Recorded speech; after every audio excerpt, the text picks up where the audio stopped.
Hello friends, इस video में हम लोग इडुटेरिया की जो नई 69th बीपीएससी के लिए प्रैक्टिस सेट की बुक आई है, जिसके अंतर्गत कुल 12 प्रैक्टिस सेट दिए गए हैं। उसके प्रैक्टिस सेट नंबर 1 को हम लोग इस वीडियो में डिस्कस करेंगे। इस प्रैक्टिस सेट में प्रैक्टिस सेट नंबर 1 से 6 तक में 5 विकल्प वाले प्रश्न दिए गए हैं और प्रैक्टिस सेट नंबर 7 से 12 तक 4 विकल्प वाले प्रश्न दिए गए हैं। तो चलिए इस वीडियो की शुरुआत करते हैं। अगर चैनल पर पहली बार आए हैं तो प्लीज़ इसे सब्सक्राइब कर दीजिएगा और अगर वीडियो पसंद आता है तो इसे लाइक और शेयर भी ज़रूर कर दीजिएगा।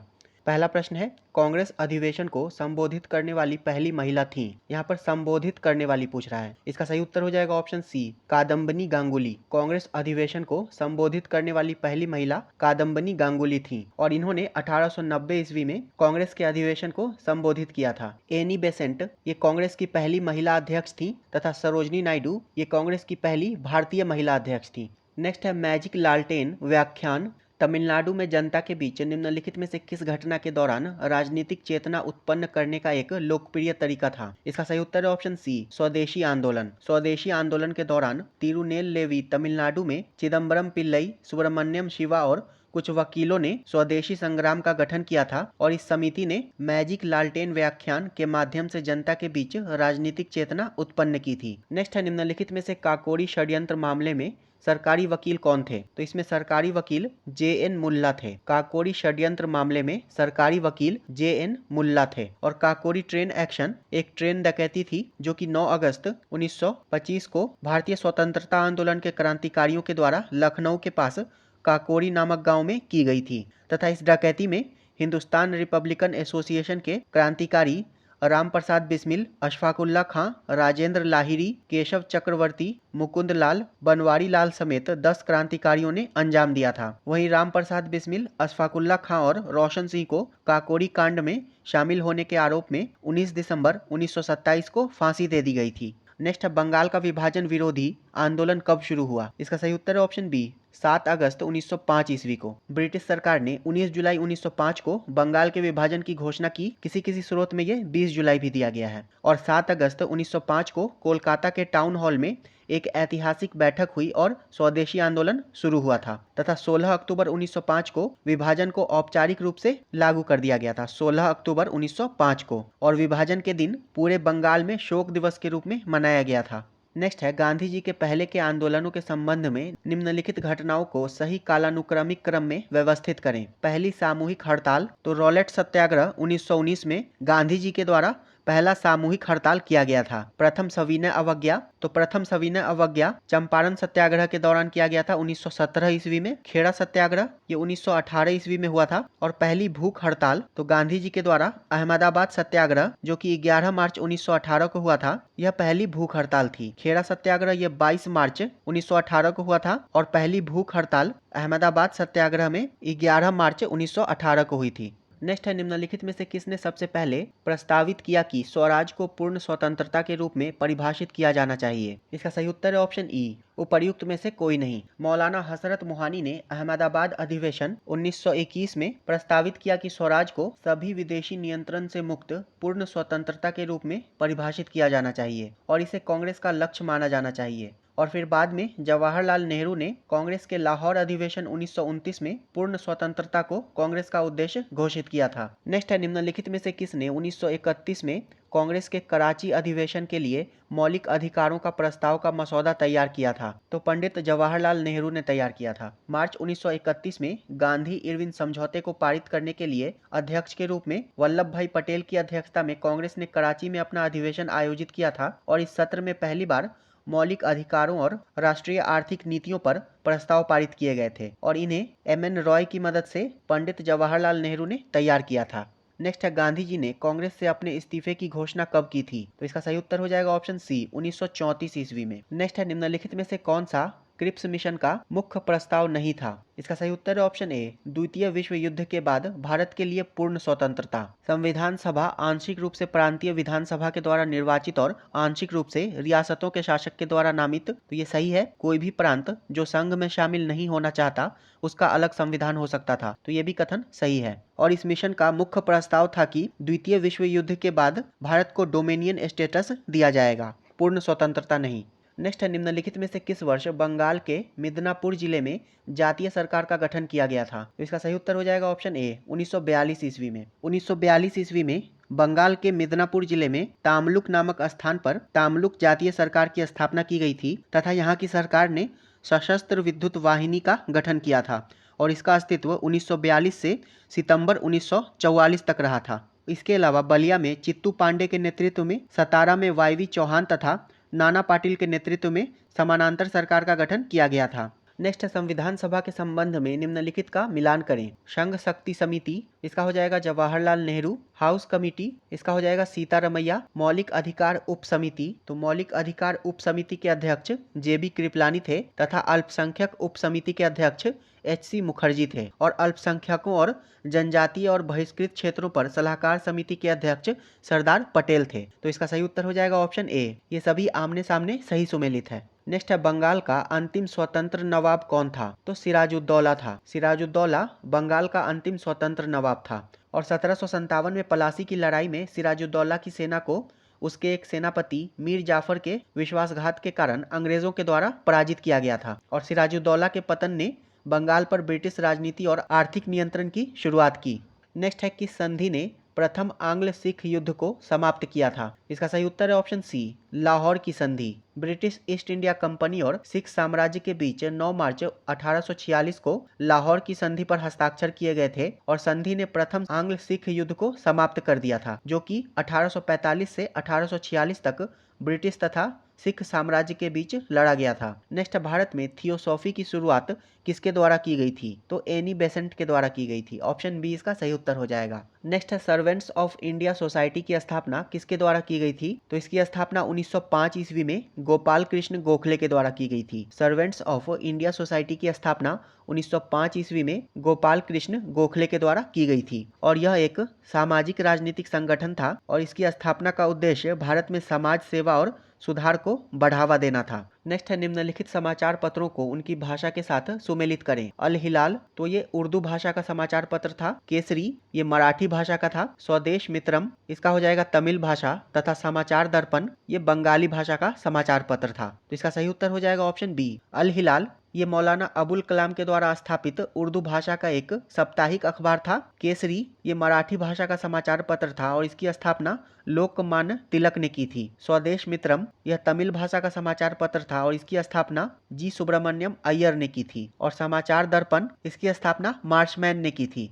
नेक्स्ट है, सही कालक्रम चुने। तो अभिनव भारत की स्थापना 1904 ईस्वी में हुई थी और इसकी स्थापना विनायक दामोदर सावरकर के द्वारा की गई थी। इंडिया इंडिपेंडेंस लीग की स्थापना 1907 ईस्वी में तारकनाथ दास के द्वारा की गई थी। भारत नौजवान सभा की स्थापना 1926 ईस्वी में लाहौर में भगत सिंह के द्वारा की गई थी और हिंदुस्तान सोशलिस्ट रिपब्लिकन एसोसिएशन की स्थापना 1928 ईस्वी में चंद्रशेखर आजाद के द्वारा की गई थी। तो इसका सही उत्तर हो जाएगा ऑप्शन बी। नेक्स्ट है, एकमात्र हड़प्पा शहर जिसमें मुख्य सड़क पर प्रवेश द्वार वाले घर हैं। इसका सही उत्तर है ऑप्शन ए, लोथल। लोथल एक हड़प्पाई स्थल है जो कि गुजरात में भोगवा नदी के तट पर स्थित था और यहाँ से गोदीबाड़ा के साक्ष्य मिले हैं तथा इसकी खोज 1954 ईस्वी में SR राव ने की थी और लोथल एकमात्र हड़प्पा नगर है जिसमें मुख्य सड़क पर घरों का प्रवेश द्वार था और सभी हड़प्पा नगरों में घरों के द्वार पीछे की ओर होते थे। नेक्स्ट है, प्रारंभिक वैदिक युग के बारे में गलत कथन का चयन करें। इसका सही उत्तर हो जाएगा ऑप्शन ई, उपर्युक्त में से कोई नहीं। वैदिक युग में समाज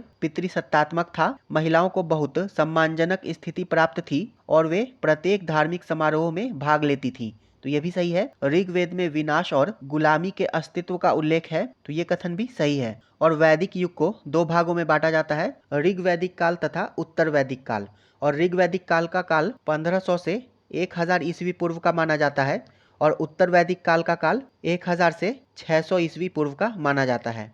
नेक्स्ट है, निम्नलिखित का मिलान करें और नीचे दिए गए सही विकल्प का चयन करें। विनय पिटक, तो इसका हो जाएगा अनुशासन के नियम। सुत्त पिटक, इसका हो जाएगा बुद्ध उपदेशों का संग्रह। अभिधम्म पिटक, तो इसमें बौद्ध धर्म का दर्शन है। महावंश और दीपवंश, इसका हो जाएगा श्रीलंका के बारे में जानकारी मिलती है। और जातक, इसमें बुद्ध के जन्म से संबंधित दंत कथाएं हैं। तो इसका सही उत्तर हो जाएगा ऑप्शन सी। और बौद्ध धर्म के त्रिपिटक में विनय पिटक, सुत्त पिटक और अभिधम्म पिटक ये तीनों शामिल हैं। नेक्स्ट है, निम्नलिखित का मिलान करें और नीचे दिए गए सही विकल्प का चयन करें। वल्लभाचार्य, तो इन्होंने पुष्टि मार्ग की स्थापना की थी तथा ये शुद्धाद्वैतवाद के संस्थापक थे। रामानुज, इन्होंने विशिष्टाद्वैतवाद का प्रतिपादन किया था। माधवाचार्य, इन्होंने द्वैतवाद का प्रतिपादन किया था और शंकराचार्य ने अद्वैतवाद का प्रतिपादन किया था। तो इसका सही उत्तर हो जाएगा ऑप्शन बी। नेक्स्ट है, निम्नलिखित में से किस अभिलेख में अशोक को बुद्ध शाक कहा गया है? इसका सही उत्तर हो जाएगा ऑप्शन ए, मास्की। मास्की अभिलेख में अशोक को बुद्ध शाक कहा गया है। वहीं सारनाथ अभिलेख में अशोक को धर्मशोक कहा गया है। नेक्स्ट है, कलिंग के राजा खारवेल का संबंध था तो चेदी वंश से था। खारवेल का संबंध चेदी वंश से था और चेदी वंश को महामेघवाहन वंश के रूप में भी जाना जाता है। और खारवेल ये एक जैन अनुयायी था और खारवेल के बारे में भुवनेश्वर के पास उदयगिरी की एक गुफा में मिले हाथी गुम्फा शिलालेख से पता चलता है। नेक्स्ट है, हर्षवर्धन प्रशासन के बारे में गलत कथन का चयन करें। उसके साम्राज्य में कोई गुलामी नहीं थी, तो ये कथन सही है। उसकी राजधानी कन्नौज थी, ये कथन भी सही है। सती प्रथा प्रचलित नहीं थी, तो ये कथन गलत है। इसका सही उत्तर हो जाएगा ऑप्शन सी, हर्षवर्धन के प्रशासन में सती प्रथा आम बात थी। नेक्स्ट है, बाबर केवल भाग्य का सिपाही था न कि साम्राज्यों का संस्थापक। बाबर के बारे में किस लेखक ने यह लिखा है? इसका सही उत्तर है ऑप्शन बी, लेन पूल ने। लेन पूल ने बाबर के संबंध में यह लिखा है कि बाबर केवल भाग्य का सिपाही था न कि साम्राज्यों का संस्थापक था। नेक्स्ट है, मनसबदारी व्यवस्था में निम्नलिखित में से कौन सा कथन असत्य है? मनसबदारी व्यवस्था मुगल काल की एक प्रशासनिक प्रणाली थी, तो ये कथन सही है। इस व्यवस्था में मनसबदार अपनी अपनी श्रेणी और पद के अनुसार घुड़सवार सैनिक रखता था, तो ये कथन भी सही है। नेक्स्ट है, इस व्यवस्था को सैन्य व्यवस्था का आधार नहीं माना गया था, तो ये कथन गलत है। इस व्यवस्था को सैन्य व्यवस्था का आधार माना गया था। इसका सही उत्तर हो जाएगा ऑप्शन सी, केवल कथन 3 असत्य है। नेक्स्ट है, शिवाजी की भू राजस्व व्यवस्था के संदर्भ में निम्नलिखित में से कौन सा कथन सत्य है? भूमि की नपाई रस्सी के स्थान पर काठी या जरीब से किया जाता था, तो ये कथन सही है। शिवाजी ने जमींदारी व जागीरदारी का विरोध करते हुए रैयतबाड़ी व्यवस्था को अपनाया, तो ये कथन भी सही है। और भू राजस्व की लगान पूर्व में कुल उपज का 33% थी, जो बाद में बढ़कर 40% कर दी गई, तो ये कथन भी सही है। इसका सही उत्तर हो जाएगा ऑप्शन डी, उपर्युक्त में से एक से अधिक। नेक्स्ट है, विजयनगर प्रशासन की सबसे छोटी इकाई कौन थी? इसका सही उत्तर है ऑप्शन सी, उर। विजयनगर प्रशासन की सबसे छोटी इकाई उर थी। सबसे पहले मंडल होता था जिसे प्रांत कहते हैं, उसके बाद फिर वलनाडु या कोट्टम होता था जो जिले के समान था, उसके बाद फिर नाडु, फिर मेला ग्राम जो कि 50 गांव का समूह था, उसके बाद फिर उर होता था। नेक्स्ट है, निम्नलिखित में से किस इतिहासकार के द्वारा महमूद गजनवी के भारत आक्रमणों को जिहाद माना गया है? इसका सही उत्तर है ऑप्शन सी, इतिहासकार उतबी के द्वारा। महमूद गजनवी का दरबारी इतिहासकार उतबी ने उसके आक्रमणों को जिहाद माना था। नेक्स्ट है, खिलजी वंश के दौरान बाजार नियंत्रण के लिए नियुक्त अधिकारियों में बाजार निरीक्षक किसे कहा जाता था? इसका सही उत्तर ऑप्शन सी, बरीदे मंडी। शहनाए मंडी ये बाजार का अधीक्षक होता था। सराय अदल वस्त्रों आदि के बाजार को सराय अदल कहते थे और बरीदे मंडी ये बाजार निरीक्षक था। नेक्स्ट है, निम्नलिखित में से कौन सी प्रमुख गैस शनि ग्रह पर पाई जाती है? तो शनि ग्रह पर हाइड्रोजन और हीलियम गैस पाई जाती है। इसका सही उत्तर हो जाएगा ऑप्शन डी, उपर्युक्त में से एक से अधिक। और शनि का सबसे बड़ा उपग्रह टाइटन है। नेक्स्ट है, निम्नलिखित में से आग्नेय चट्टान के संबंध में कौन सा कथन असत्य है? आग्नेय चट्टान की उत्पत्ति मैग्मा के जमाव के कारण बनता है, तो ये कथन सही है। इस चट्टान से काली मिट्टी का निर्माण होता है, तो ये कथन भी सही है। आग्नेय चट्टान में जीवाश्म पाए जाते हैं, तो ये कथन गलत है। आग्नेय चट्टान में जीवाश्म नहीं पाए जाते हैं, तो इसका सही उत्तर हो जाएगा ऑप्शन सी, आग्नेय चट्टान में जीवाश्म नहीं पाए जाते हैं। और आग्नेय चट्टान का निर्माण ज्वालामुखी क्रिया से निकले मैग्मा तथा लावा के जमने से होता है। नेक्स्ट है, निम्नलिखित में से किस भूकंप तरंग को प्राथमिक तरंग कहते हैं? तो पी तरंग को प्राथमिक तरंग कहते हैं। पी तरंग एक अनुदैर्ध्य तरंग होती है और इसकी गति सबसे तेज होती है। एस तरंग ये अनुप्रस्थ तरंग होती है और इसकी गति पी तरंगों से कम होती है और ये केवल ठोस में गमन करती है। और एल तरंग की गति सबसे कम होती है और इसकी तीव्रता सबसे अधिक होती है और एल तरंग को सतही तरंग भी कहते हैं। नेक्स्ट है, अफ्रीका महाद्वीप के एटलस पर्वत का विस्तार निम्न में से किन क्षेत्रों तक देखा जा सकता है? इसका सही उत्तर है ऑप्शन ए, मोरक्को, अल्जीरिया और ट्यूनीशिया। एटलस पर्वत अफ्रीका महाद्वीप का सबसे महत्वपूर्ण पर्वत है और इसकी सबसे ऊंची चोटी माउंट टुबकल है, जिसकी ऊंचाई 4165 मीटर है। और ये पर्वत अफ्रीका महाद्वीप के 3 देशों मोरक्को, अल्जीरिया और ट्यूनीशिया में विस्तृत है। नेक्स्ट है, निम्नलिखित में से कौन सी नदी विषुवत रेखा को 2 बार काटती है? इसका सही उत्तर है ऑप्शन ई, उपर्युक्त में से कोई नहीं। कॉन्गो या जायरे नदी ये विषुवत रेखा को 2 बार काटती है, और लिम्पोपो नदी ये मकर रेखा को 2 बार काटती है, और भारतीय क्षेत्र में कर्क रेखा को 2 बार काटने वाली नदी माही नदी है, और नील नदी जो है ये भूमध्य रेखा तथा कर्क रेखा को काटने वाली नदी है। नेक्स्ट है, निम्नलिखित में से किस महासागर में सबसे चौड़ी महाद्वीपीय मग्न तट स्थित है? इसका सही उत्तर है ऑप्शन सी, आर्कटिक महासागर। वैसा समुद्री तट जो समुद्र के जल में डूबे महाद्वीप किनारों के रूप में देखे जाते हैं, इन क्षेत्रों को महाद्वीपीय मग्न तट कहते हैं। नेक्स्ट है, निम्नलिखित कथनों पर विचार करें। विषुवत रेखा से ध्रुवों की ओर बहने वाली धारा को गर्म जलधारा कहा जाता है, तो ये कथन सही है। ध्रुवों से विषुवत रेखा की ओर प्रवाहित होने वाली धारा ठंडी जलधारा कहलाती है, तो ये कथन भी सही है। लेब्राडोर जलधारा अटलांटिक महासागर की गर्म जलधारा है, तो ये कथन गलत है। लेब्राडोर जलधारा ठंडी जलधारा है, तो इसका सही उत्तर हो जाएगा ऑप्शन ए। केवल कथन 1 और 2 सही है। नेक्स्ट है, वायुदाब में अचानक कमी आना किसका सूचक माना जाता है? इसका सही उत्तर है ऑप्शन बी, तूफान आने का सूचक। वायुदाब में अचानक कमी आना वातावरण में आंधी और तूफान आने का संकेत होता है। नेक्स्ट है, भारत के किस राज्य से म्यांमार की सीमा नहीं लगती है? इसका सही उत्तर हो जाएगा ऑप्शन ए, उपर्युक्त में से कोई नहीं। म्यांमार 4 राज्यों के साथ सीमा बनाता है, अरुणाचल प्रदेश, नागालैंड, मणिपुर और मिजोरम। नेक्स्ट है, निम्नलिखित में से कौन सा कथन सत्य नहीं है? इसका सही उत्तर ऑप्शन बी हो जाएगा, त्रिवेणी नहर सोन नदी से निकलती है, तो ये कथन गलत है। त्रिवेणी नहर ये गंडक नदी से निकलती है। बाकी दोनों कथन सही है। नेक्स्ट है, निम्नलिखित में से किसने बहुउद्देशीय परियोजनाओं को आधुनिक भारत का मंदिर कहा था? इसका सही उत्तर है ऑप्शन बी, जवाहरलाल नेहरू ने। जवाहरलाल नेहरू का यह कहना था कि बहुउद्देशीय परियोजनाएं आधुनिक भारत का मंदिर हैं। नेक्स्ट है, ट्रांस हिमालय की भौतिक संरचनाओं को पूर्व से पश्चिम दिशा के क्रम में सजाएं। इसका सही उत्तर हो जाएगा ऑप्शन सी, जास्कर, पीर पंजाल, गिलगिट और वुलर झील। नेक्स्ट है, कोको स्ट्रेट निम्नलिखित में से कहाँ स्थित है? इसका सही उत्तर है ऑप्शन ई, उपर्युक्त में से कोई नहीं। कोको स्ट्रेट उत्तरी अंडमान में स्थित है, जो कि अंडमान को म्यांमार के कोको द्वीप समूह से अलग करती है। नेक्स्ट है, लाल और पीली मृदा में निम्नलिखित में से किस जैव पदार्थ की कमी पाई जाती है? इसका सही उत्तर है ऑप्शन डी, उपर्युक्त में से एक से अधिक।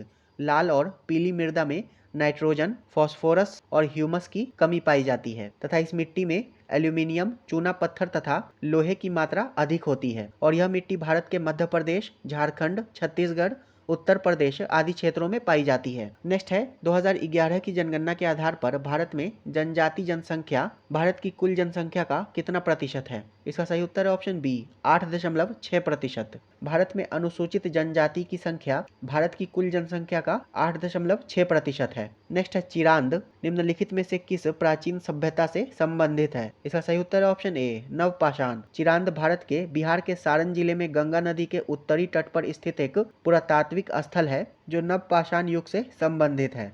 नेक्स्ट है, प्रसिद्ध अशोक स्तंभ उनके शिलालेखों को साम्राज्य के विभिन्न हिस्सों में खड़ा किया गया था। मौर्य महल के निर्माण के बारे में किस स्तंभ पर शिलालेख है? इसका सही उत्तर है ऑप्शन सी, लौरिया अरेराज स्तंभ। लौरिया अरेराज स्तंभ मौर्य साम्राज्य के विभिन्न हिस्सों में बनाए गए अशोक स्तंभ में से एक है, और यह बिहार भारत में स्थित है, तथा इस पर मौर्य महल के निर्माण के बारे में शिलालेख है। नेक्स्ट है, निम्नलिखित में से कौन पटना के प्रथम अंग्रेज मजिस्ट्रेट थे? इसका सही उत्तर है ऑप्शन ए, Charles grand. Charles grand Patna Bihar के पहले अंग्रेज मजिस्ट्रेट थे। नेक्स्ट है, बिहार में रामकृष्ण सोसाइटी की स्थापना किसने की थी? तो 1906-7 ईस्वी में बाबा ठाकुर दास ने पटना में रामकृष्ण सोसाइटी की स्थापना की थी, तो इसका सही उत्तर हो जाएगा ऑप्शन ई, उपर्युक्त में से कोई नहीं। बिहार में रामकृष्ण सोसाइटी की स्थापना बाबा ठाकुर दास ने की थी। नेक्स्ट है, दिल्ली सल्तनत के शासक इल्तुतमिश ने बिहार पर कब आक्रमण किया था? तो इल्तुतमिश ने 1222 ईस्वी में बिहार पर आक्रमण किया था, तथा इल्तुतमिश ने मलिक जानी को बिहार में दिल्ली का पहला प्रतिनिधि नियुक्त किया था। नेक्स्ट है, किस राजवंश के दौरान बिहार राज्य का नाम बिहार रखा गया था? इसका सही उत्तर है ऑप्शन सी, तुर्की राजवंश। बिहार शब्द की उत्पत्ति विहार से हुई है, जिसका अर्थ बौद्ध भिक्षुओं का विश्राम गृह होता है, लेकिन 12वीं शताब्दी के मुस्लिम शासकों ने राज्य को बिहार कहना शुरू किया था। नेक्स्ट है, बिहार की भूगर्भीय संरचना के संदर्भ में निम्नलिखित कथनों पर विचार कीजिए। धारवाड़ क्रम की चट्टानों का निर्माण प्री कैम्ब्रियन युग में हुआ था, तो ये कथन सही है। तृतीयक शैलों का विस्तार चंपारण जिले में है, तो ये कथन भी सही है। विंध्य क्रम की चट्टानों का विस्तार बिहार में नहीं है, तो ये कथन गलत है। तथा बिहार के मैदानी क्षेत्र में चतुर्धातुक चट्टानें पाई जाती हैं। तो यह कथन भी सही है। इसका सही उत्तर हो जाएगा ऑप्शन सी। केवल कथन 1, 2 और 4 सही है। वहीं विंध्यक्रम की चट्टानें बिहार में पाई जाती हैं। नेक्स्ट है, बिहार का न्यूनतम जनसंख्या घनत्व वाला जिला कौन सा है? इसका सही उत्तर है ऑप्शन सी, कैमूर। बिहार का न्यूनतम जनसंख्या घनत्व वाला जिला कैमूर जिला है और इसका जनसंख्या घनत्व 488 है। और बिहार का सर्वाधिक जनसंख्या घनत्व वाला जिला शिवहर जिला है और यहाँ का जनसंख्या घनत्व 1882 है और पटना का जनसंख्या घनत्व 1823 है। नेक्स्ट है, बिहार की जनगणना 2011 के अनुसार 2001 से 2011 के बीच साक्षरता दर में वृद्धि हुई थी। तो साक्षरता दर में 14.8% की वृद्धि हुई थी। नेक्स्ट है, भारत सरकार अधिनियम 1935 के अनुसार केंद्रीय विधान परिषद में बिहार के सदस्यों की संख्या कितनी निर्धारित की गई थी? इसका सही उत्तर है ऑप्शन बी, 8। भारत सरकार अधिनियम 1935 के तहत केंद्रीय विधान परिषद में बिहार के लिए 8 सदस्यों की संख्या निर्धारित की गई थी। नेक्स्ट है, भारत छोड़ो आंदोलन के दौरान बिहार में कहां समानांतर सरकार गठित की गई थी? इसका सही उत्तर है ऑप्शन डी, उपर्युक्त में से एक से अधिक। समानांतर सरकार का गठन सुल्तानपुर में जगलाल चौधरी के नेतृत्व में तथा उत्तरी भागलपुर में सियाराम सिंह के नेतृत्व में किया गया था। सुल्तानपुर में और भागलपुर में। नेक्स्ट है, पटना में अखिल भारतीय महिला सम्मेलन का आयोजन किस वर्ष किया गया था? तो इसका आयोजन 1929 ईस्वी में किया गया था। पटना में अखिल भारतीय महिला सम्मेलन का आयोजन 1929 ईस्वी में हुआ था। नेक्स्ट है, वर्ष 1946 में मुस्लिम लीग के द्वारा प्रत्यक्ष कार्यवाही के दौरान किसने कहा था, हम बहुत बड़ी भूल करेंगे यदि हम बिहार की जनता और उसके मंत्रिमंडल को मुस्लिम लीग के नेताओं के हिंसक एवं असभ्य आंदोलन के सामने असुरक्षित छोड़ देंगे? इसका सही उत्तर है ऑप्शन बी, सरदार वल्लभ भाई पटेल। 16 अगस्त 1946 को मुस्लिम लीग के द्वारा प्रत्यक्ष कार्रवाई दिवस के रूप में बिहार में पूर्ण हड़ताल का आयोजन किया गया था और पटेल ने कहा था कि हम बहुत बड़ी भूल करेंगे यदि हम बिहार की जनता और उसके मंत्रिमंडल को मुस्लिम लीग के नेताओं के हिंसक और असभ्य आंदोलन के सामने असुरक्षित छोड़ देंगे। नेक्स्ट है, बिहार सोशलिस्ट पार्टी की स्थापना कब की गई थी? तो इसकी स्थापना जुलाई 1931 में की गई थी। बिहार सोशलिस्ट पार्टी का गठन 1931 में हुआ था। नेक्स्ट है, बिहार लोक शिकायत निवारण अधिकार अधिनियम किस वर्ष पारित किया गया था? तो यह वर्ष 2016 में पारित किया गया था। बिहार लोक शिकायत निवारण अधिकार अधिनियम वर्ष 2016 में पारित किया गया था। नेक्स्ट है, दाब का एसआई मात्रक क्या है? इसका सही उत्तर हो जाएगा ऑप्शन डी, उपर्युक्त में से एक से अधिक। दाब का एसआई मात्रक पास्कल होता है और इसे न्यूटन प्रति वर्ग मीटर स्क्वायर के रूप में परिभाषित किया जाता है। तो बी और सी दोनों सही हो जाएगा। नेक्स्ट है, माप के साथ उपकरण का मिलान करें। इंटरफेरोमीटर, इससे समतल ध्रुवीकृत प्रकाश का घूर्णन मापा जाता है। पोटेंशियोमीटर से विद्युत विभवांतर को मापते हैं। कैलोरीमीटर से विशिष्ट ऊष्मा क्षमता को मापा जाता है तथा रूलर से लंबाई को मापते हैं। तो इसका सही उत्तर हो जाएगा ऑप्शन ए। नेक्स्ट है, निम्नलिखित में से कौन सी एक अदिश राशि नहीं है? इसका सही उत्तर है ऑप्शन ए, बल। बल एक सदिश राशि है क्योंकि इसमें परिमाण और दिशा दोनों होती है। वहीं दूरी तथा समय ये दोनों अदिश राशि है। नेक्स्ट है, भार और द्रव्यमान में क्या अंतर है? इसका सही उत्तर है ऑप्शन ए, भार वह बल है जिसके साथ गुरुत्वाकर्षण किसी वस्तु पर कार्य करता है जबकि द्रव्यमान किसी वस्तु में पदार्थ की मात्रा है। नेक्स्ट है, वह कौन सी प्रक्रिया है जिसके द्वारा कोई वस्तु कुछ रंगों के प्रकाश को अवशोषित करती है और दूसरों को परावर्तित करती है? तो इस प्रक्रिया को परावर्तन कहते हैं। ऑप्शन बी इसका सही उत्तर हो जाएगा। नेक्स्ट है, उस घटना का क्या नाम है जिसके कारण आकाश नीला दिखाई देता है? इसका सही उत्तर है ऑप्शन सी, प्रकीर्णन। प्रकीर्णन के कारण आकाश नीला दिखाई देता है। प्रकीर्णन यानी कि स्कैटरिंग। नेक्स्ट है, सेल्सियस को केल्विन में बदलने का सूत्र क्या है? तो सेल्सियस को केल्विन में बदलने के लिए C+273.15 इसमें जोड़ देते हैं। तो इसका सही उत्तर हो जाएगा ऑप्शन ए। नेक्स्ट है, थर्मामीटर और थर्मोस्टेट में क्या अंतर है? तो थर्मामीटर ये तापमान को मापता है जबकि थर्मोस्टेट तापमान को नियंत्रित करता है। तो इसका सही उत्तर हो जाएगा ऑप्शन ए। नेक्स्ट है, अशुद्धियों की उपस्थिति किसी पदार्थ के गलनांक को कैसे प्रभावित करती है? तो अशुद्धियों की उपस्थिति के कारण पदार्थ का गलनांक घट जाता है। ऑप्शन ए इसका सही उत्तर हो जाएगा।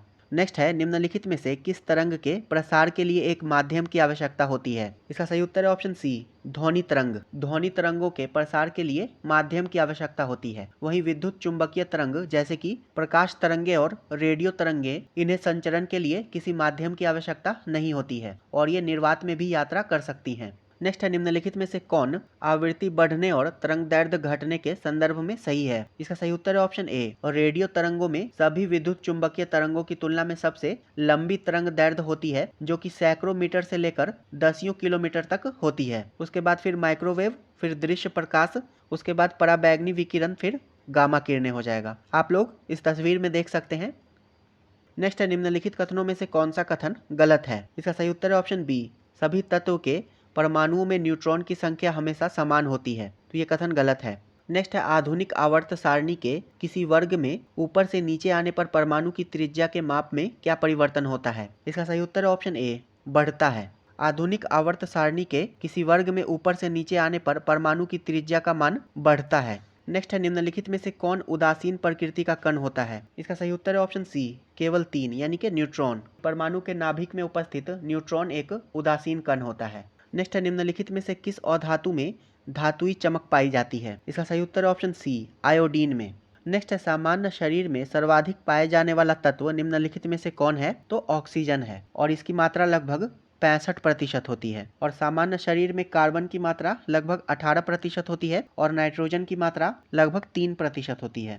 नेक्स्ट है कार्बन डेटिंग के द्वारा निम्नलिखित में से किसकी आयु का निर्धारण किया जाता है? तो जीवाश्म की। रेडियो कार्बन डेटिंग जंतुओं एवं पौधों से प्राप्त अवशेषों की आयु निर्धारण करने की विधि है तथा इस कार्य के लिए कार्बन 14 का प्रयोग किया जाता है। वहीं यूरेनियम डेटिंग विधि के द्वारा पृथ्वी की आयु ज्ञात की जाती है। नेक्स्ट है निम्नलिखित कथनों में से कौन सा तत्व नहीं है? इसका सही उत्तर है ऑप्शन बी, गैस। नेक्स्ट है निम्नलिखित में से कौन सा सही सुमेलित नहीं है? इसका सही उत्तर हो जाएगा ऑप्शन सी, सबसे हल्की धातु सोडियम है, तो ये कथन गलत है। सबसे हल्की धातु लिथियम होती है। नेक्स्ट है नाइट्रिक अम्ल का उपयोग निम्न में से किस कार्य के लिए उपयोगी है? इसका सही उत्तर है ऑप्शन डी, उपर्युक्त में से एक से अधिक। नाइट्रिक अम्ल का उपयोग विभिन्न प्रकार के नाइट्रोजन युक्त उर्वरक के निर्माण में किया जाता है। नाइट्रिक एसिड टीएनटी के रूप में विस्फोटक पदार्थ बनाने में उपयोग किया जाता है और नाइट्रिक अम्ल का उपयोग डायनामाइट के निर्माण में किया जाता है। नेक्स्ट है हाइड्रोजन एवं हीलियम गैसों के बीच निम्नलिखित अंतरों पर विचार करें। हीलियम एक अज्वलनशील गैस है, जबकि हाइड्रोजन गैस एक अत्यधिक ज्वलनशील गैस है, तो ये कथन सही है। हीलियम हाइड्रोजन से हल्की है, तो ये कथन गलत है। हीलियम जो है ये हाइड्रोजन से दोगुनी भारी होती है। नेक्स्ट है हीलियम और हाइड्रोजन भूमिगत रेडियोधर्मी तत्वों से उत्सर्जित होता है, तो ये कथन भी गलत है। हीलियम जो है वो भूमिगत रेडियोधर्मी तत्वों से उत्सर्जित होता है, हीलियम। इसका सही उत्तर हो जाएगा ऑप्शन ए, केवल कथन एक सही है। नेक्स्ट है जल तथा चौक के मिश्रण को निम्नलिखित में से किस विधि के द्वारा पृथक किया जाता है? इसका सही उत्तर है ऑप्शन डी, उपर्युक्त में से एक से अधिक। चौक पाउडर को अवसादन, निस्यंदन तथा निस्तारण, इन तीनों विधि से पानी से अलग किया जा सकता है। नेक्स्ट है जनसंख्या में आनुवांशिक भिन्नता का अंतिम स्रोत क्या है? इसका सही उत्तर है ऑप्शन ए, उत्परिवर्तन। नेक्स्ट है प्रोकैरियोटिक कोशिकाओं की साइटोप्लाज्मिक झिल्ली किससे बनी होती है? इसका सही उत्तर है ऑप्शन ए, फॉस्फोलिपिड्स। प्रोकैरियोटिक कोशिकाओं की साइटोप्लाज्मिक झिल्ली मुख्य रूप से फॉस्फोलिपिड्स से बनी होती है। नेक्स्ट है मांसपेशियों के संकुचन और विश्राम के लिए कौन सा खनिज महत्वपूर्ण है? तो कैल्शियम। कैल्शियम मांसपेशियों के संकुचन और विश्राम के लिए महत्वपूर्ण है। नेक्स्ट है किस जगत में ऐसे जीव शामिल हैं जो स्वपोषी और बहुकोशिकीय हैं? इसका सही उत्तर है ऑप्शन ए, पादप जगत। पादप जगत में वे जीव शामिल हैं जो स्वपोषी और बहुकोशिकीय हैं। और स्वपोषी का अर्थ है कि वे सूर्य के प्रकाश में पानी तथा कार्बन डाइऑक्साइड का उपयोग करके प्रकाश संश्लेषण के माध्यम से शर्करा जैसे कार्बनिक अणु बनाने के लिए अपना भोजन स्वयं बना सकते हैं। नेक्स्ट है हमारे शरीर में थाइमस ग्रंथि कहाँ स्थित रहती है? इसका सही उत्तर है ऑप्शन सी, ऊपरी छाती में। थाइमस ग्रंथि ऊपरी छाती में छाती की हड्डी के ठीक पीछे पाई जाती है और ये सफेद रक्त कोशिकाओं यानी कि लिम्फोसाइट्स का उत्पादन करता है, जो शरीर को प्रतिरोधक क्षमता प्रदान करती है। नेक्स्ट है निम्नलिखित में से कौन सा पोषक तत्व आमतौर पर पशु खाद्य में पाया जाता है और इसका उपयोग प्राकृतिक उर्वरक के रूप में किया जाता है? इसका सही उत्तर है ऑप्शन ए, नाइट्रोजन। पशु खाद्य उर्वरक का एक प्राकृतिक स्रोत है जो पौधों को आवश्यक पोषक तत्व प्रदान करता है और पशु खाद्य नाइट्रोजन का एक समृद्ध स्रोत है, क्योंकि इसमें जानवरों के द्वारा उत्सर्जित यूरिया और अन्य नाइट्रोजनी यौगिक होते हैं। नेक्स्ट है डीएनए में कितने नाइट्रोजनी क्षार यानी कि नाइट्रोजेनस बेसेस पाए जाते हैं? तो 4 पाए जाते हैं। डीएनए में 4 नाइट्रोजनी क्षार थायमिन, साइटोसिन, एडेनिन और गुआनिन पाए जाते हैं। वहीं एडेनिन हमेशा थायमिन के साथ तथा साइटोसिन हमेशा गुआनिन के साथ जोड़े जाते हैं। नेक्स्ट है, निम्नलिखित में से किसमें खुला परिसंचरण तंत्र पाया जाता है? तो ऑर्थोपोडा में पाया जाता है। खुला परिसंचरण तंत्र ऑर्थोपोडा और मोलस्क में मौजूद होता है, जिसमें हृदय द्वारा पंप किया गया रक्त बड़े रक्त वाहिकाओं के माध्यम से खुले स्थानों या शरीर के गुहा में जाता है, जिन्हें साइनस कहा जाता है। नेक्स्ट है, निम्नलिखित में से कौन चंद्रयान 3 के मिशन निदेशक हैं? इसका सही उत्तर है option A, S Mohana Kumar. भारत का तीसरा चंद्र मिशन चंद्रयान 3 को 14 जुलाई 2023 को सफलतापूर्वक लॉन्च किया गया था तथा चंद्रयान 3 के मिशन निदेशक एस मोहना कुमार हैं और चंद्रयान 3 को सतीश धवन अंतरिक्ष केंद्र से LVM-3 रॉकेट के द्वारा लॉन्च किया गया था। नेक्स्ट है, IIT दिल्ली का पहला कैंपस किस देश में स्थापित होने जा रहा है? तो ये UAE के अबू धाबी में स्थापित होने जा रहा है। वर्ष 2024 तक IIT दिल्ली के इस कैंपस के द्वारा कार्यक्रम शुरू किए जाने की उम्मीद है। नेक्स्ट है, वेदांता फॉक्सकॉन ने भारत की पहली सेमीकंडक्टर और डिस्प्ले विनिर्माण सुविधा स्थापित करने की घोषणा किस राज्य में की है? तो गुजरात में की है। गुजरात के अहमदाबाद के पास धोलेरा में इसे स्थापित किया जाएगा और ये भारत में पहली सेमीकंडक्टर विनिर्माण सुविधा है। नेक्स्ट है, निम्नलिखित में से किस राज्य ने वर्ष 2022-23 सत्र के लिए रणजी ट्रॉफी का खिताब जीता है? तो सौराष्ट्र ने जीता है। ऑप्शन ए इसका सही उत्तर हो जाएगा। सौराष्ट्र ने पश्चिम बंगाल को हराकर वर्ष 2023 रणजी ट्रॉफी का खिताब जीता है। नेक्स्ट है, अंतर्राष्ट्रीय महिला दिवस 2023 का विषय क्या था? इसका सही उत्तर है ऑप्शन ए, डिजिट ऑल, लैंगिक समानता के लिए नवाचार और प्रौद्योगिकी, यानी कि digit all, innovation and technology for gender equality. Next है, पहली बार अंतर्राष्ट्रीय शून्य अपशिष्ट दिवस आयोजित किया गया था। तो ये 30 मार्च को आयोजित किया गया था और यह दिवस केंद्रीय आवास एवं शहरी कार्य मंत्री के द्वारा लॉन्च किया गया है। नेक्स्ट है, इंटरनेशनल बिग कैट अलायंस का उद्घाटन प्रधानमंत्री नरेंद्र मोदी ने कहाँ किया था? तो मैसूर, कर्नाटक में किया था। ऑप्शन बी इसका सही उत्तर हो जाएगा। 9 अप्रैल 1923 को प्रोजेक्ट टाइगर के 50 वर्ष पूरे होने के उपलक्ष्य में प्रधानमंत्री ने 7 बड़ी बिल्लियों अर्थात बाघ, शेर, तेंदुआ, हिम तेंदुआ, चीता, जगुआर और प्यूमा के संरक्षण के लिए अंतर्राष्ट्रीय बिग कैट गठबंधन का शुभारंभ किया था। नेक्स्ट है, विंबलडन पुरुष टेनिस टूर्नामेंट 2023 किसने जीता है? तो कार्लोस अल्कराज ने। 20 वर्षीय कार्लोस अल्कराज ने अपना पहला विंबलडन खिताब जीता है तथा इन्होंने नोवाक जोकोविच को हराकर यह खिताब जीता है और कार्लोस अल्कराज का संबंध स्पेन से है। नेक्स्ट है, राजा परबा यानी कि राज पर्व महोत्सव निम्नलिखित में से किस राज्य में मनाया जाता है? तो ये ओडिशा में मनाया जाता है। राजा परबा महोत्सव ओडिशा में मनाया जाता है। नेक्स्ट है, निम्नलिखित में से कौन भारत में अनुसूचित वाणिज्यिक हवाई परिवहन सेवा को संचालित करने के लिए अनापत्ति प्रमाण पत्र यानी कि NOC प्राप्त करने वाली पूर्वोत्तर भारत की पहली एयरलाइंस है? इसका सही उत्तर है option B, Jet Wings Airways. Jet Wing Airways, जिसका आधार गुवाहाटी में है, सरकार की उड़ान योजना के तहत यात्रियों को क्षेत्रीय कनेक्टिविटी प्रदान करने की योजना बना रही है। नेक्स्ट है, निम्नलिखित में से किस व्यक्ति या संस्था ने गांधी शांति पुरस्कार 2021 जीता है? तो गीता प्रेस गोरखपुर ने जीता है। गांधी शांति पुरस्कार 2021 गीता प्रेस गोरखपुर ने जीता है। नेक्स्ट है, ग्लोबल जेंडर गैप इंडेक्स 2023 में भारत की रैंक क्या है? इसका सही उत्तर है ऑप्शन बी, 127वां। ग्लोबल जेंडर गैप इंडेक्स को वर्ल्ड इकोनॉमिक फोरम के द्वारा जारी किया जाता है और 146 देशों में इसमें भारत का स्थान 127वां है और इसमें पहले स्थान पर आइसलैंड है। नेक्स्ट है, अंग्रेजी वर्ग में साहित्य अकादमी युवा पुरस्कार 2023 किसे प्रदान किया गया है? इसका सही उत्तर है ऑप्शन सी, अनिरुद्ध कनिसेट्टी को। अंग्रेजी वर्ग में साहित्य अकादमी युवा पुरस्कार 2023 अनिरुद्ध कनिसेट्टी को प्रदान किया गया है तथा उन्हें यह पुरस्कार Lord of the Deccan Southern India from Chalukya to Cholas के लिए दिया जाएगा। नेक्स्ट है, किस संस्था ने क्लाउड सीडिंग के लिए सफलतापूर्वक परीक्षण उड़ान आयोजित की थी? तो IIT कानपुर ने आयोजित किया था। ऑप्शन ए इसका सही उत्तर हो जाएगा। क्लाउड सीडिंग के लिए सफलतापूर्वक परीक्षण उड़ान IIT कानपुर ने आयोजित किया था। नेक्स्ट है, एक्सरसाइज रणविजय हाल ही में आयोजित किया गया है। तो यह भारतीय वायुसेना के द्वारा आयोजित किया गया है और यह अभ्यास मध्य वायु कमान के अंतर्गत विभिन्न हवाई अड्डों से किया गया, जिसका मुख्यालय प्रयागराज यूपी में है। नेक्स्ट, बिहार के किस जिले में सबसे लंबा डबल डेकर फ्लाईओवर बनाया गया है? तो सारण जिले में बनाया गया है। सारण जिले के छपरा शहर में सबसे लंबा डबल डेकर फ्लाईओवर बनाया गया है। नेक्स्ट, हाल ही में हस्ताक्षरित अटलांटिक घोषणा किन दो देशों के बीच हुई है? तो ये USA तथा UK के मध्य हुई है। ऑप्शन सी इसका सही उत्तर हो जाएगा तथा इसका उद्देश्य रक्षा, परमाणु सामग्री और इलेक्ट्रिक कार बैटरी में उपयोग किए जाने वाले महत्वपूर्ण खनिजों जैसे विभिन्न क्षेत्रों में व्यापार को बढ़ाना है। नेक्स्ट, हाल ही में ICMR के द्वारा मधुमेह और गैर संचारी रोग पर किए गए शोध के अनुसार भारत में कितने लोगों को मधुमेह होने का अनुमान है? इसका सही उत्तर है ऑप्शन सी, 101 मिलियन। ICMR के द्वारा जारी शोध के अनुसार 101 मिलियन लोग मधुमेह के साथ जी रहे हैं।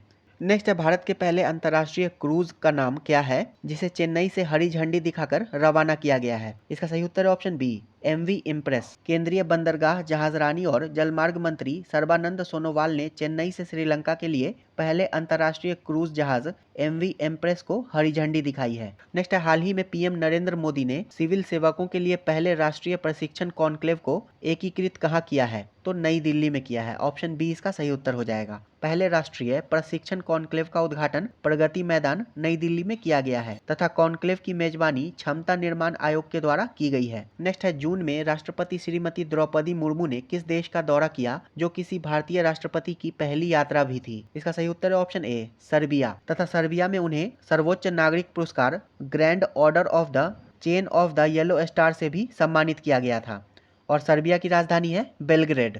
नेक्स्ट है, भारतीय विशिष्ट पहचान प्राधिकरण के नए CEO के रूप में किसे नियुक्त किया गया है? इसका सही उत्तर है ऑप्शन बी, अमित अग्रवाल को। भारतीय विशिष्ट पहचान प्राधिकरण यानी कि UIDAI के नए CEO के रूप में अमित अग्रवाल को नियुक्त किया गया है और ये सौरभ गर्ग का स्थान लेंगे। वहीं सुबोध कुमार सिंह ये राष्ट्रीय परीक्षण एजेंसी के महानिदेशक नियुक्त किए गए हैं।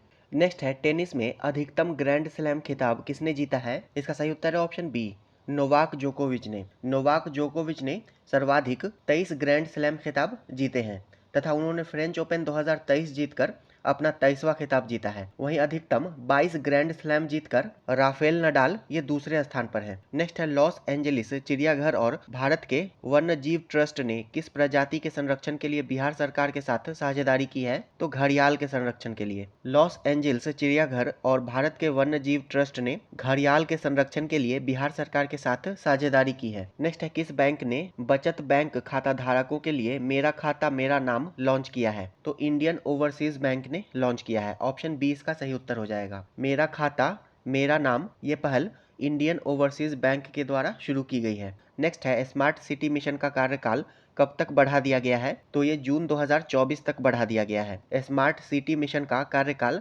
जून 2024 तक बढ़ा दिया गया है और स्मार्ट सिटी मिशन ये 2015 में लॉन्च हुआ था और इसका लक्ष्य 100 शहरों को स्मार्ट सिटी के रूप में विकसित करना है और इसमें बिहार के भागलपुर, मुजफ्फरपुर, बिहार शरीफ और पटना ये 4 शहर शामिल हैं। नेक्स्ट, प्रधानमंत्री नरेंद्र मोदी ने निम्नलिखित में से किस राज्य में एक नए कमल के आकार के हवाई अड्डे का उद्घाटन किया है? तो कर्नाटक में किया है। प्रधानमंत्री नरेंद्र मोदी ने कर्नाटक के शिवमोग्गा में एक नए कमल के आकार के हवाई अड्डे का उद्घाटन किया है। नेक्स्ट है, सीवेज को साफ करने के लिए बैंडीकूट नामक रोबोटिक सफाई कर्मी लॉन्च करने वाला पहला राज्य केरल है। सीवेज को साफ करने के लिए बैंडीकूट नामक रोबोटिक सफाई कर्मी लॉन्च करने वाला पहला राज्य केरल है और केरल के द्वारा इसे त्रिशूर जिले में लॉन्च किया गया है।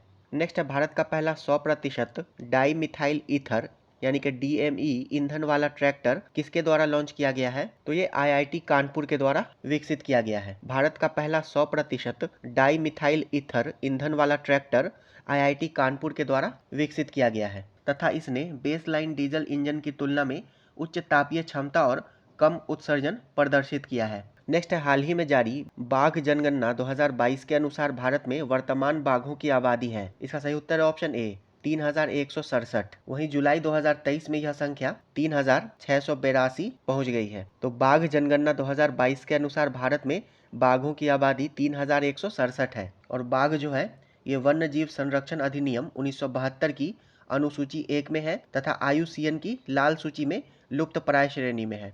नेक्स्ट है, निम्नलिखित में से किसे संविधान सभा का संवैधानिक सलाहकार नियुक्त किया गया था? तो BN राव को नियुक्त किया गया था। संविधान सभा का संवैधानिक सलाहकार BN राव को नियुक्त किया गया था। नेक्स्ट है, निम्नलिखित में से किन प्रावधानों को कनाडा के संविधान से लिया गया है? तो कनाडा के संविधान से सरकार की संघीय व्यवस्था तथा केंद्र की अवशिष्ट शक्तियां इन दोनों प्रावधानों को लिया गया है। तो इसका सही उत्तर ऑप्शन सी हो जाएगा, केवल 2 और 4। वहीं द्विसदनीय व्यवस्था को ब्रिटिश संविधान से लिया गया है और संविधान में संशोधन की प्रक्रिया इसे दक्षिण अफ्रीका के संविधान से लिया गया है। नेक्स्ट है निम्नलिखित में से कौन सा अधिकार गैर नागरिकों को नहीं प्राप्त है परंतु भारतीय नागरिकों को प्राप्त है। तो इसका सही उत्तर ऑप्शन बी हो जाएगा, अल्पसंख्यकों के अधिकार। भारतीय संविधान के मौलिक अधिकारों के अंतर्गत अनुच्छेद 15, 16, 19, 29 और 30 ये केवल भारतीय नागरिकों को प्राप्त है।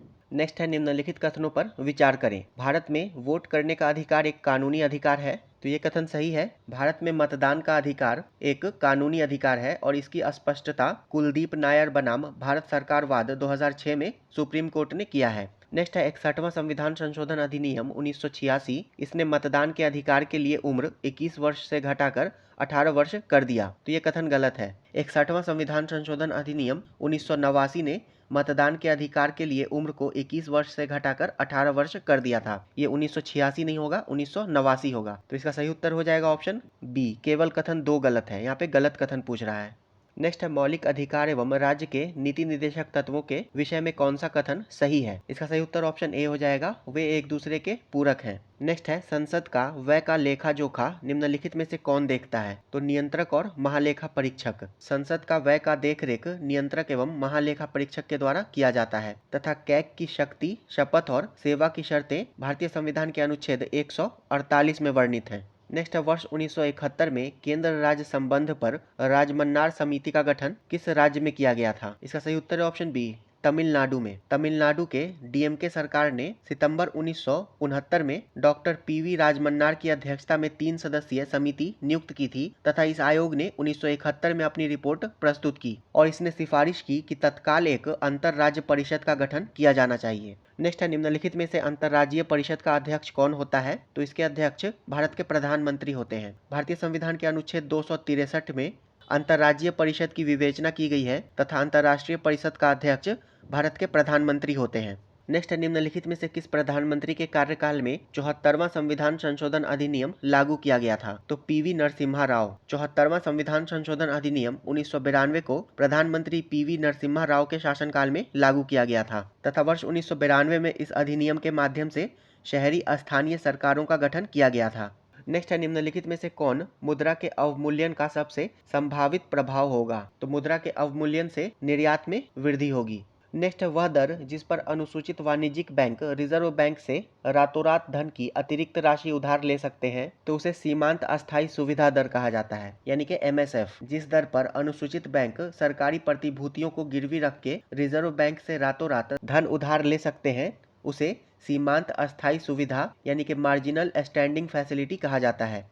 नेक्स्ट है निम्नलिखित में से कौन सा कार्य RBI से संबंधित नहीं है। तो इसका सही उत्तर हो जाएगा ऑप्शन बी, जनता को पैसा उधार देना। ये RBI का कार्य नहीं है तथा RBI के प्रमुख कार्य हैं बैंक नोट जारी करना। RBI सरकार के बैंकर के रूप में कार्य करता है। वाणिज्यिक बैंकों के आरक्षित नकदी का संरक्षण, विदेशी मुद्रा नकदी भंडार का संरक्षण, बैंकिंग पर्यवेक्षक, क्रेडिट नियंत्रक आदि ये सभी RBI के कार्य हैं। नेक्स्ट है भारत को आत्मनिर्भर और स्व उत्पादक अर्थव्यवस्था के रूप में स्थापित करने का प्राथमिक लक्ष्य किस पंचवर्षीय योजना का था। तो इसका सही उत्तर हो जाएगा ऑप्शन सी, तीसरी पंचवर्षीय योजना। तीसरी पंचवर्षीय योजना, इसका काल 1961 से 66 का था तथा पंडित जवाहरलाल नेहरू के नेतृत्व में शुरू की गई इस योजना में एक आत्मनिर्भर और स्व उत्पादक अर्थव्यवस्था की स्थापना करना इसका मुख्य उद्देश्य था तथा इस योजना के समय योजना आयोग के अध्यक्ष डॉक्टर DR गाडगिल थे, इसलिए इस योजना को गाडगिल योजना के नाम से भी जाना जाता है। नेक्स्ट है बजट 2023-24 के अनुसार नई व्यक्तिगत आयकर व्यवस्था में स्लैबों की संख्या 6 से घटाकर कितनी कर दी गई है। तो 5 कर दी गई है। बजट 2023-24 में नई कर व्यवस्था में 7 लाख रुपए तक आय वाले व्यक्तियों को कोई कर नहीं देना होगा और इसमें आयकर व्यवस्था में स्लैबों की संख्या को घटाकर 5 कर दिया गया है तथा छूट की सीमा को बढ़ाकर 3 लाख रुपए कर दिया गया है। नेक्स्ट है वित्तीय वर्ष 2023-24 के लिए रेलवे का पूंजीगत परिव्यय कितना रखा गया है। इसका सही उत्तर है ऑप्शन सी, 2.4 लाख करोड़ रुपए। बजट 2023-24 के तहत विभिन्न मंत्रालयों पर रेलवे का पूंजीगत परिव्यय 2.4 लाख करोड़ रुपए रखा गया है। नेक्स्ट है पर्यटन से संबंधित किसकी चर्चा केंद्रीय बजट 2023-24 में की गई है। तो इसका सही उत्तर हो जाएगा ऑप्शन डी, उपर्युक्त में से एक से अधिक। पर्यटन को बढ़ावा देने के लिए केंद्रीय बजट में देखो अपना देश पहल, स्वदेश दर्शन योजना और वाइब्रेंट विलेज प्रोग्राम, इन तीनों की चर्चा की गई है तथा इसके अंतर्गत 50 पर्यटन गंतव्यों को घरेलू और विदेशी पर्यटकों के लिए विकसित किया जाएगा। नेक्स्ट है जल जीवन मिशन के लिए वित्त वर्ष 2023-24 में कितने करोड़ का बजटीय प्रावधान है? इसका सही उत्तर हो जाएगा ऑप्शन बी,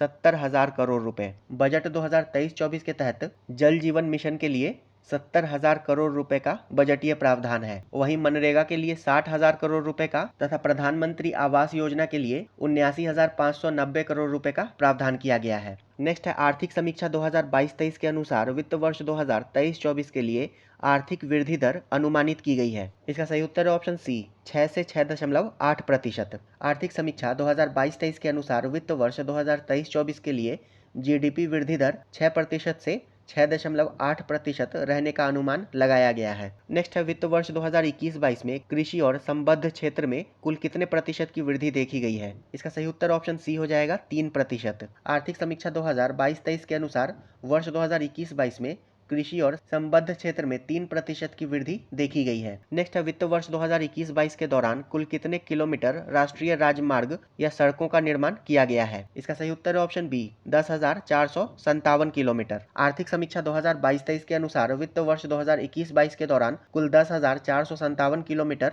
राष्ट्रीय राजमार्ग का निर्माण किया गया है। प्रश्न संख्या 141 से 150 तक मैथ और रीजनिंग के प्रश्न हैं, जिसका मैं केवल उत्तर बता देता हूँ। 141 का सही उत्तर हो जाएगा ऑप्शन बी, 121। 142 नंबर प्रश्न का सही उत्तर हो जाएगा ऑप्शन ए, 12। इसका सही उत्तर हो जाएगा ऑप्शन ई, उपर्युक्त में से कोई नहीं, 12 मीटर इसका सही उत्तर हो जाएगा। 144 नंबर प्रश्न का सही उत्तर ऑप्शन सी हो जाएगा बी। 145 का सही उत्तर हो जाएगा ऑप्शन ए, बेटी। 146 का सही उत्तर हो जाएगा ऑप्शन ए, 12,480। 147 का सही उत्तर हो जाएगा ऑप्शन सी, 6,720। 148 का सही उत्तर हो जाएगा ऑप्शन बी, 60 ग्राम। 149 का सही उत्तर हो जाएगा ऑप्शन ए, 34। और 150 का सही उत्तर हो जाएगा ऑप्शन बी, 2,340। तो ये वीडियो यहीं समाप्त होता है। अगर वीडियो पसंद आया हो तो इसे लाइक कर दीजिएगा और इसी तरह के और भी वीडियोस देखने के लिए हमारे चैनल को सब्सक्राइब जरूर कर लें। वीडियो अंत तक देखने के लिए आपका धन्यवाद।